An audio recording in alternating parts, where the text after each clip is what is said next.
ఓం శ్రీ మాతృభ్యో నమః. ఓం శ్రీ గురుభ్యో నమః. ఓం శ్రీ సభాయ నమః.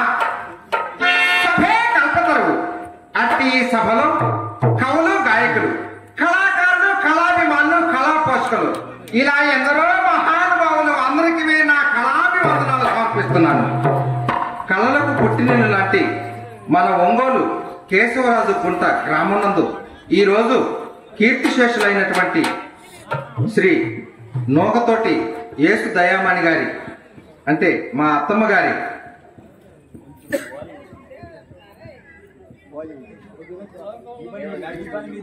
నోగతోటి జయబాబు గారికి, నోగతోటి కన్నయ్య గారికి మరియు కుటుంబ సభ్యులందరికీ కూడా మా నాటకం ట్రూప్ తరఫున ధన్యవాదాలు తెలియజేస్తూ మా అత్తమ్మ గారు అయినటువంటి నోగతోటి యేసు దయామణి గారికి నివాళులు అర్పిస్తూ నాటకాన్ని ప్రారంభిస్తున్నాం.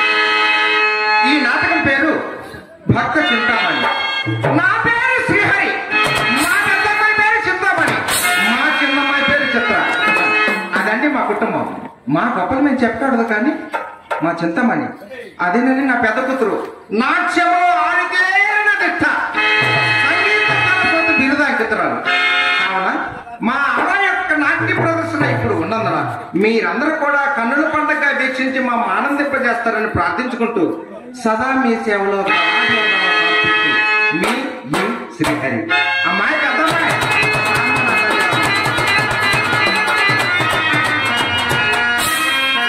అమ్మా, నీ నాట్య ప్రదర్శనతో ఈ జనులందరినీ వాళ్ళాడించమ్మా తల్లి.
పేరు చెప్పండి.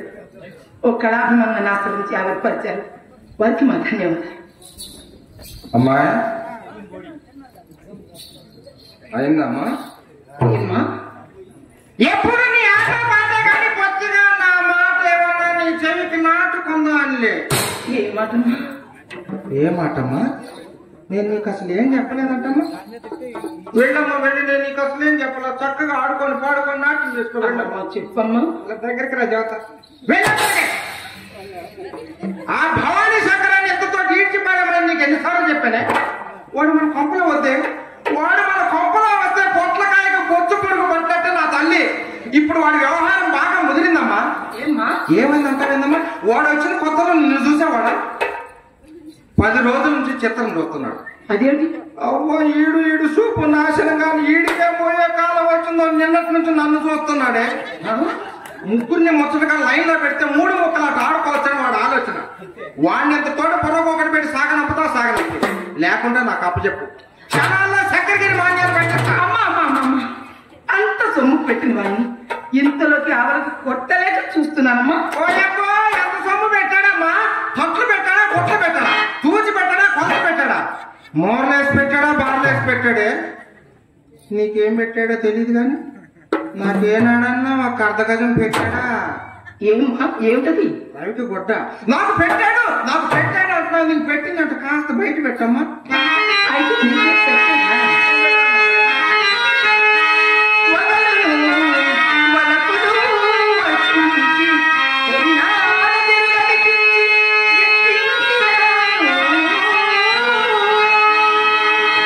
అంటే నువ్వు ఎక్కించింది కదమ్మా పిచ్చి. మరి నేను నీ వయసులో ఉన్నప్పుడు ఒక ఆయనకి ఎక్కించే, కొత్తపట్నంలో ఉండే శాంతారావు గారికి ఎక్కించే పిచ్చి. ఆయనకి ఎక్కించిందమ్మా పిచ్చి. మన ఇంటికి రావద్దని పడమట గదిలో పెట్టి తాళం వేసిన నడిదాకల్లో నడిపప్పు బ్రద్దలుగా కట్టుకొని ఏకుందావు దగ్గరలో నా కాళ్ళ దగ్గర నిలబడేవాడు. కాడి పొంగల కళ్ళు తెరిచి చూసేసరికి పిచ్చి అంటే అదమ్మా.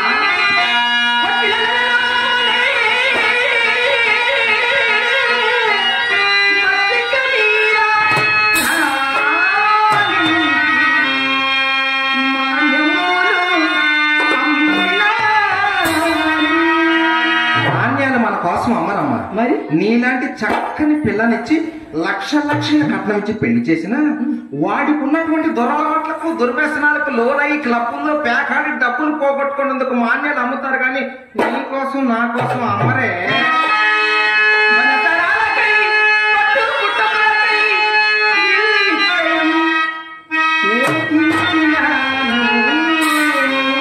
వాడి ఇల్లు నాశనగాను. మన లైలా తుఫాన్ వచ్చినప్పుడు పైన కప్పు లేదు, కింద బండ లేదు, మంచం వేసుకొని పడుకొని మొగలు రేఖలు సీరియల్ చూస్తుంటే నాడు లోతు నీళ్లు వచ్చింది. వాడి ఇల్లు నాశనం కాదు.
ఇదేనమ్మా నీ దగ్గర ఉన్న పెద్ద లోటు. ఈ శ్రీరామునితో నిన్ను చెరుపుతున్నవి. నీ అందమునకు, నీ చందమునకు, నీ తెలివికి, నీ విద్యకు, నీ పాండిత్యమునకు ఇదిగో ఈ కాస్త లోటు లేని ఎడల ఈ పాటికి 100, 1000, లక్షలు, కోట్లు గడించకపోతారంటమ్మా. ఎట్లమ్మా? ఎట్లందుకు అమ్మా? విత్తమున్నంత వరకు విత్తం అంటే ఏమిటి? విత్తం అంటే డబ్బులే. మూలం విధం జగత్. విత్తం అంటే డబ్బులమ్మా. అలాంటి విత్తం ఉన్నంత వరకు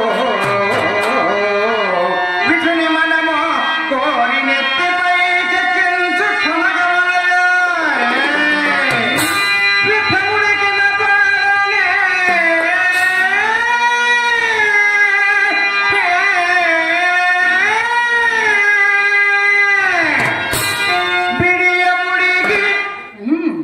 బిడియముడికి కుక్కలో బోలే బయటికి కుట్టవలయో.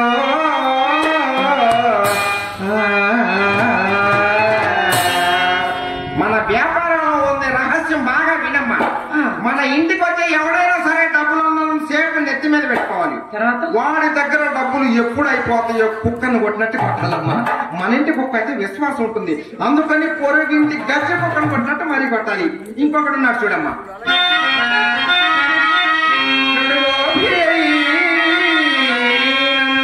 అమ్మా కడులోపి అంటే ఎవరు? కడులోపి వారంటే తన చేలో ఎంత పంట పండినా ప్రక్క చేలోకెళ్ళి పరిగెడుకునే రకాన్ని లోపి వారు అంటారా. అలాంటి కడులోపి నన్ను క్షణములో ఒసరి వందలు వేలు గుంజినా.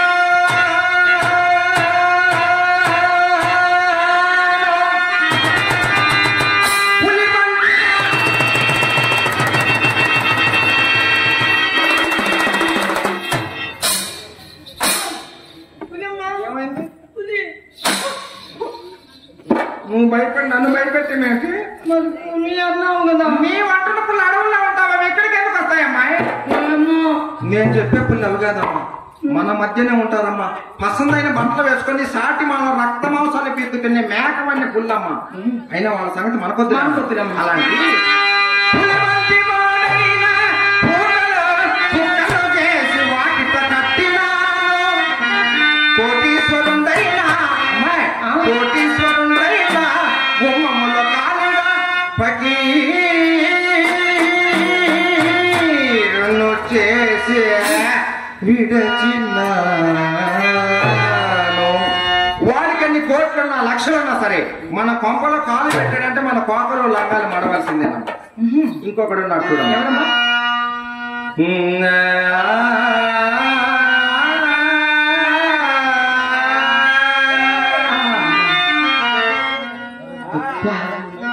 ఎంత బాగుందమ్మా. పరమనైష్ఠికుడైన పడదీసి అమ్మా చెప్పమ్మా విడదీసి విడదీసి చెప్పాలనుకున్నా చెప్పలేనే.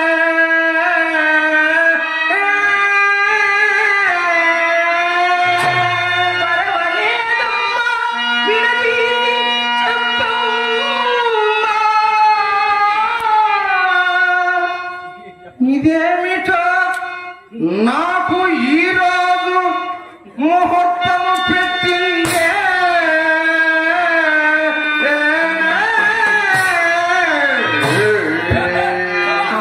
పైన కింద వేసా ఎక్కడ పడతావు వాడ? ఎక్కడి చిరమ్మంటావు? నా కూతురు కదా ఆ మాత్రం ఉంటాను. ఏమిటి చెప్పు. పరమ నైష్ఠికుడు అంటే ప్రతినిత్యము జపతపములు ఆచరిస్తే రుద్రాక్షమాల ధరించి బూది రేఖలు రాసుకుని నిష్ఠ నియమాలతో ఉండేటటువంటి సద్బ్రాహ్మణులు పరమ నైష్ఠికులు అంటారా. అటువంటి వాళ్ళు మన ఇంటికి ఎందుకు వస్తారమ్మా? నా తల్లి వాళ్ళకైనా ఇప్పుడు ఆ యావం ఎక్కువగా ఉంది. అలాగా చాలా సంపాదించా. అబ్బా అమ్మా అంత సంపాదించాను నేనంటే లెక్కలు ఎక్కడ పోతుంది. 2 కోట్లు సంపాదించా. అంత సంపాదించాను ఇంత సంపాదించాను అంటున్నావు. నేను పెద్దదాన్ని సరికి మన ఇంత పూచికి పొల్లేనా నేను ఆ గడించిందంతా ఏం చేసివమ్మా? అది కాదేనమ్మా నా వల్ల జరిగిన పెద్ద పొరపాటు. వెనక నాకు ఒక బ్రోకర్ సన్యాసి ఉండేవాడు. వాడు ఒక లోకర్ సన్యాసిని తీసుకొచ్చి లతప్ప ఇదిగో వీడి పెద్ద లక్షాధికారి నాకు పరిచయం చేశాడు. నేను నిజమైన నమ్మాను. వాడు ఎలా ఉండేవాడు అనుకున్నావు? హ్యాటు బూటు షూటు తక్కువ టై కట్టుకొని అమెరికా ప్రెసిడెంట్ రాగా ఉండేవాడమ్మా. రోజు వస్తున్నాడు కానీ ₹1 కూడా ఇవ్వకుండా. ఇదేమిటబ్బా బాగా ఉన్నవాడు కట్టిన బట్ట కట్టట్లేదు, రోజు వస్తున్నాడు ₹1 కూడా ఇవ్వడేందబ్బా అని ఆరాధీశా కేశవరాజు కుంటలు. ఎవరు ఆఖరికి తెలిసిందమ్మా అసలు సంగతి. ఏమనమ్మా? వాళ్ళకి ఇస్త్రీ సబ్ ప్రొపరేటర్ అంట. ఊళ్ళో వాళ్ళ గుడ్డలన్నీ వేసుకొని ఊపిరి ఆడుకుని అదే పనిగా మన ఇంటి చుట్టూ తిరిగేవాడు. అలాగా? అయితే వాడికి ఒక ఎకరం నల్లరేగడ పొలం ఉంది. నల్లరేగడే? అది అమరావతిలో ఉంది. అరటి తోట అమ్మ. కోట్లు పలుకుతుందని ఆశపడ్డా. ఎంతో ప్రతిమాడినా కాగితం మీద సంతకాలు పెట్టమని. నాకంటే తెగ జంతా మాత్రగాడు. ఏమన్నాడు? శ్రీహరి సంతకం పెట్టనన్నాడు. పెట్టకపోతే నీళ్ళంటాను చాలా మందిని చూశానని ఆదివారం రాత్రి రమ్మన్నా. ఎక్కడికి రమ్మను? ఆదివారం ఇంటికి రమ్మన్నా. రాత్రి పూట. పగలెందుకని? పగలైతే పగిలిపోతాయి కాగితాలు. ఓహో. రాత్రి అయితే రగులుకుంటాయి కాగితాలు. అలాగా? అందుకని రమ్మన్నా. రగులుకుంటాయి. ఎంత బతిమలైనా కూడా కాగితాల మీద సంతకాలు పెట్టడం మొండా కొడుకు. అందుకని ఒక ఉపాయం వచ్చింది నాకు. వాడికి ఎలాగైనా త్రాగుడు అలవాటు నేర్పి త్రాగిన మొత్తంలో సంతకాలు పెట్టించుకుందని ప్రయత్నం చేశాడు. వాడు ఏమనేవాడు? శ్రీహరి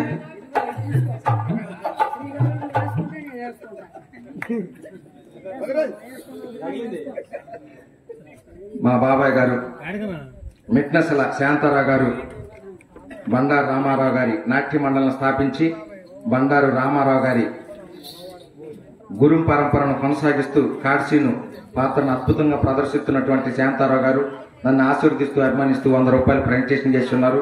వారిని వారి కుటుంబాన్ని సర్వేశ్వరుడు కళామ తల్లి అష్టైశ్వర భాగభాగ్యాలు ప్రసాదించి కాపాడాలని ప్రార్థిస్తున్నాను. వాడు ఏమనేవాడు? శ్రీహరి నేను తాగనమ్మా, నేను ముట్టుకోనమ్మని మొండికేసి మారానికేసి కూర్చుంటే నేను ఎలా వెళ్ళను. ఏమన్నా? మౌనంగా కూర్చున్నా. వాడు అన్నాడు మౌనం బాగలేదని. నువ్వు ముందు 3 వేసుకో, నేను వెనక 3 వేసుకున్నా. ఏంటమ్మా? తాగే వాళ్ళకి తెలుసు ఆ కొత్త, నీకేం తెలిసే. వాడు ముందు 3 వేసుకోమన్నాడు, వెనక 3 వేసుకుంటాను. నువ్వు 3 వేసుకో, నేను 3 వేస్తా. నువ్వు 3 వేసుకో.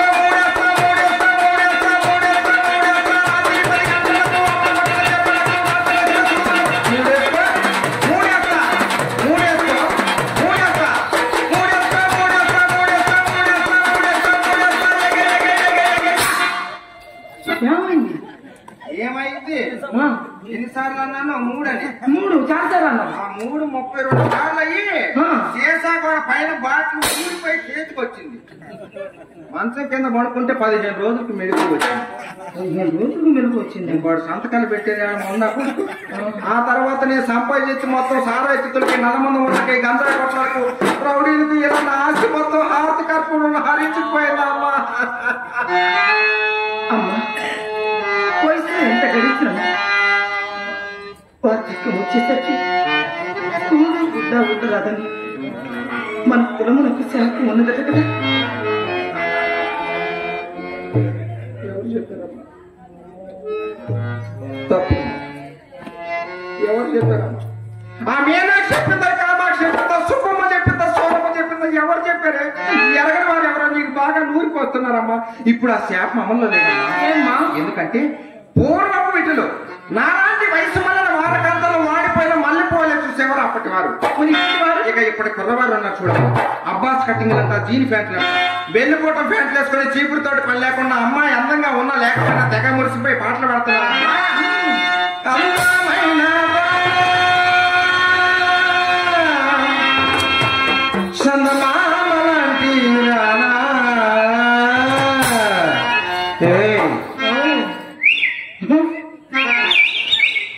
నీ అందమంతా చూసి మురిసిపోతే జనా అందమైన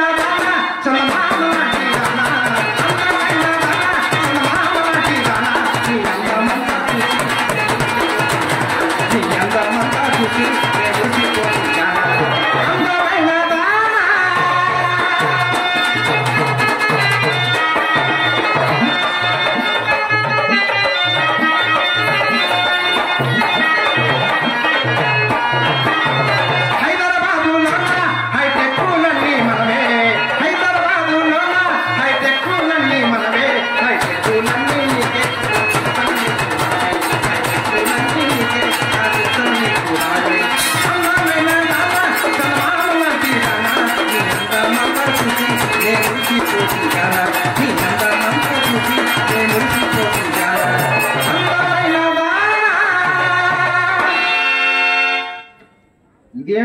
లేడి పిల్లలాగా చెంగు చెగులు నాట్యం చేస్తే నీ కాళ్ళు ఆగినాయి ఏమిటి? తాళం ఆగింది. నేను తాళాలు బయటకు తీస్తే నీ కాళ్ళు ఆగినాయా? అంతవరకు సంతోషపడమ్మా. నేను మంచి వయసులో ఉన్న రోజుల్లో నా తలుపులు తీస్తే పోయే రైలు బళ్ళు సైతం లారీలు సైతం ఆగిపోయాయి. నీ కాళ్ళు ఆగిపోవటం వల్ల ఎక్కడ అయినా మా రోజుల్లో ఆ రోజుల్లో ఇలా ఒకళ్ళ మీద ఒకళ్ళ అబండాలు చాడీలుగా చెప్పుకునేవాళ్ళం కాదు. మా రోజుల్లో ఆడ మనిషి ఎదురు పడితే ఎంతో ఆప్యాయంగా పలకరించుకునేవాళ్ళం. ఎలాగంటే, ఏమండి అనసూయ గారు బాగున్నారా? బాగున్నాండి. ఎక్కడ ఉంటున్నారు? పక్క బజార్లోనండి. అన్నయ్య గారు బాగున్నారా? బాగున్నారు. ఇల్లు కట్టుకున్నారా? కట్టుకున్నాగా. అబ్బో నగా నట్రా సంపాదించుకున్నట్టున్నారు. పిల్లలు ఎంతమంది అండి? 3. ఇలా ఎంతో ఆప్యాయంగా పలకరించుకునేవాళ్ళమ్మా మా కాలంలో. మరి ఇక మీ కాలంలో ఈ కాలంలో ఏ మనిషి ఎదురుపడినా ఏ మనసు ఎదురు పెద్ద ఆపరేషన్ అయిందా? ఏ ఆసుపత్రిలో చేయించుకున్నా? ఆడెందుకమ్మా మన ఒంగోలులో బస్ స్టాండ్ ఏదో రమణారావు హాస్పిటల్ కొత్త కుర్రోడు చేసినట్టే ఉండదు. లోపల పడటం బయటికి రావటం నెప్పే తెలీదు. వారానికల్లా కుట్లోడు తెస్తారు. ఇక అన్ని పత్యాలన్నీ వదిలిపెట్టచ్చు. సరే కానీ అన్నయ్య గారు బాగున్నారా? బాగున్నారు. మరి ఆయన ఎట్టున్నాడు?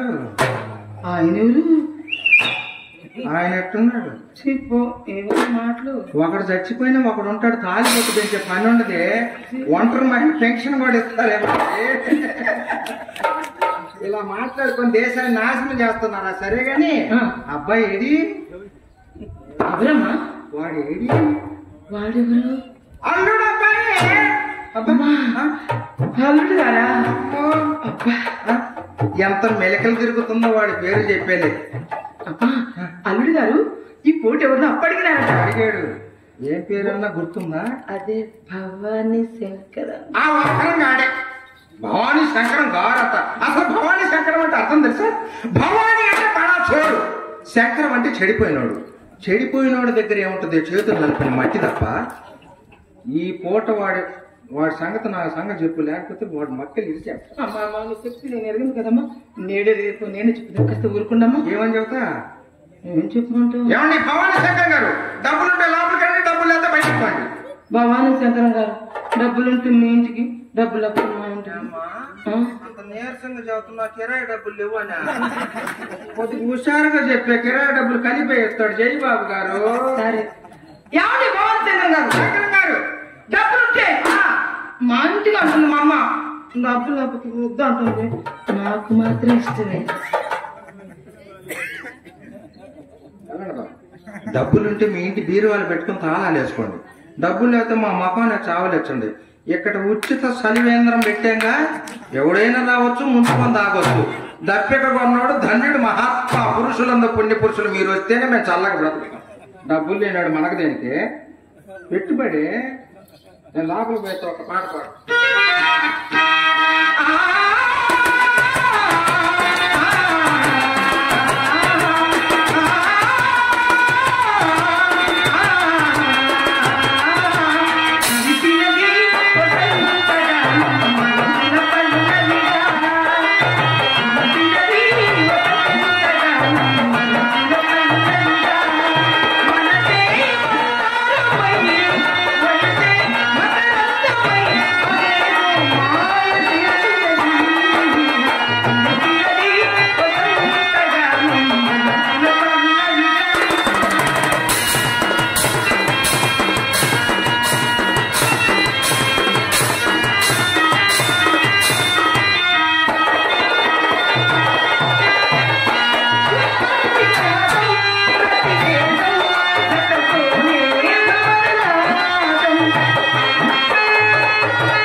మర్చిపోయానమ్మా. ఏమ్మా? ఈ ఊర్లో పెద్ద శెట్టి గారు లేరు? ఆయన పోయారా? ఆయన పోవటం అంటే ఆయన కొడుకు సుబ్బిశెట్టి గారు. ఈయన పోయారా? ఆయన బాధ ఈయన బాధ. అయినా వీళ్ళందరూ పోయిన తర్వాత మన ఉండి మాత్రం ఉపయోగం ఏమిటంటే ఈ పొద్దు మన వీధి వైపు వచ్చి మన ఇంటి వైపు అదే పనిగా చూస్తున్నాడు. ఎలా చూస్తున్నాడు అనుకున్నా? మామిడి చెట్టు వైపు మరొకటి చూస్తాడే. తినేవాడు కళ్ళు తిండి లేనాడు చూసేటట్టు ఇలా చూస్తున్నాడు. వాళ్ళకేం చెప్పాము? మన ఇంటికి వచ్చే వాళ్ళందరికీ ఏమి రోగం, వీడికి అదే రోగం. ఏం రోగం? వలప రోగం. అంటే ఆయన రాగాన్ని కబురు చేస్తా గానీ నువ్వు మేడ మీదకి వెళ్ళాలి, వాళ్ళగా కనిపించమ్మా. నేను కనపడను, నాకు చేత కాదు. నువ్వు కనపడు. నువ్వు కనిపిస్తే నేనమ్మా మంచి వాతావరణం. నా భయం, నేను కనపడను. నేను కనిపిస్తే ఒక్క ఉడుకుపోతా. నువ్వు కనపడితే మేఘాలు వర్షించి చిగురిస్తాయి. అలాగా? ఎలా కనపడాలి? అన్ని నా చేతే చెప్పించుకుంటావు. అబ్బే ఏం ముద్దులే. అక్షరం పోతే లక్షలు పోయినట్టు బాగా వినమ్మా.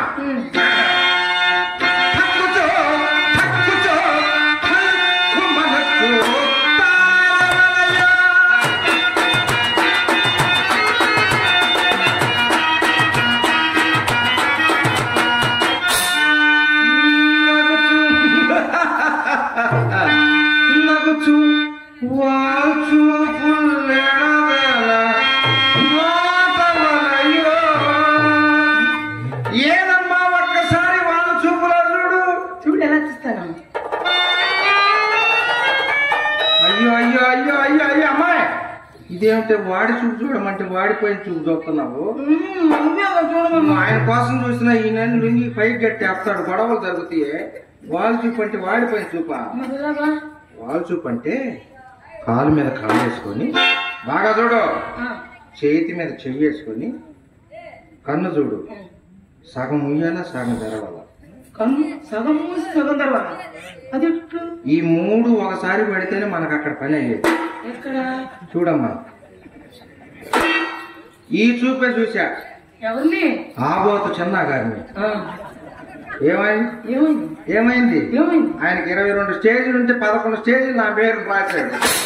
మరి మిగతాది ఇంకొక ఆయన ఉన్నాడుగా, ఆబోతు వెంకటేశ్వర గారు.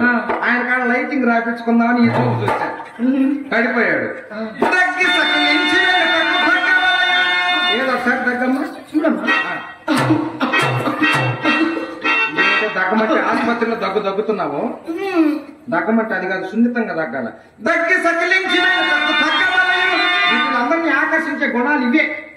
నేను లోపలికి పోయేస్తా గాని సరే గాని, నేను నీకు సంగీత పాఠం నేర్పించిందా? మర్చిపోయా? అయ్యో మర్చిపోతే ఎట్టమ్మా, సంగీతం సాంప్రదాయం మొదలయ్యేదే దాంతో కదే. అవునమ్మా. మాయా మాళవ గౌడ. మాయా గౌడ మాయ తెలియకపోతే సంగీతాన్ని అవమానపడు. పంతులు గారు కూడా అమ్మటిని అందుకుంటాడమ్మా. ఆయన రోజు రావట్లా, ఆయన రోజు వస్తే నేను రోజు అందుకుంటాను. లంబోదర గుమిటరా